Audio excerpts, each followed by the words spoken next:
Are we entering a new era of espionage?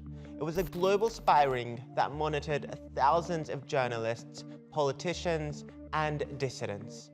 An investigation by Amnesty International, together with more than a dozen media outlets, has uncovered military-grade spyware that targets smartphones.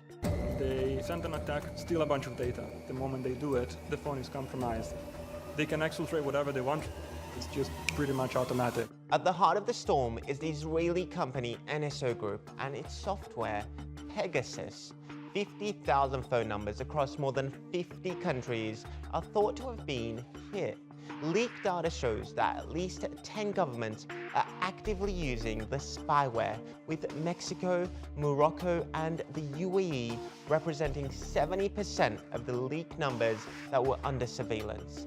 And the targets were varied. More than 600 politicians and government officials, along with journalists, human rights activists, and business leaders, saw their phones hacked.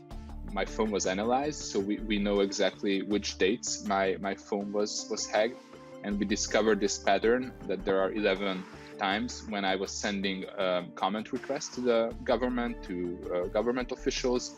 Pegasus is one of the most sophisticated forms of spyware. Once installed, it can harvest data from a device and transmit it back to any source. That includes text messages, emails, photos, and videos. But the company behind Pegasus has denied that its software has been used in such a way.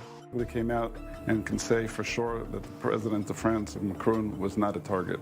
The NSO Group says its mission is to create technology that helps track terrorists and criminals, and that it rigorously vets its customers' human rights records before allowing them to use its spy tools. But the evidence suggests otherwise. Multiple sources confirmed that Israel's Ministry of Defense pushed for countries like Saudi Arabia to be added as a customer.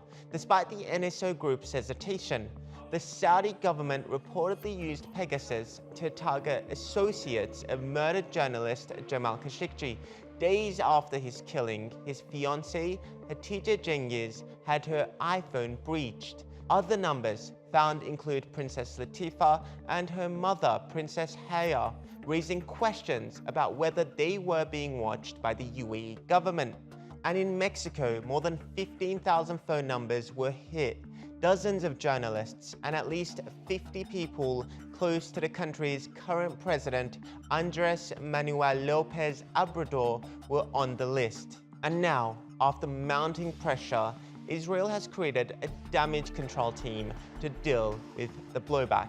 But Israel isn't the only one in the hot seat. The diplomatic consequences of governments spying on other world leaders is starting to sink in. Economist Francois Conradi says Morocco depends to a high degree on French diplomatic support in advancing its interests in multilateral fora like the UN, and may now find its former friends less inclined to be helpful. French President Emmanuel Macron, who was personally targeted, has also demanded an inquiry from Israel's Prime Minister.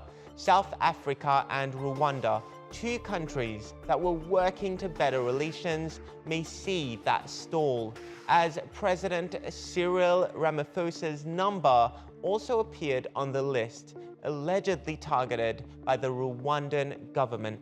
So it seems no one is safe from being monitored by the world's most advanced spyware.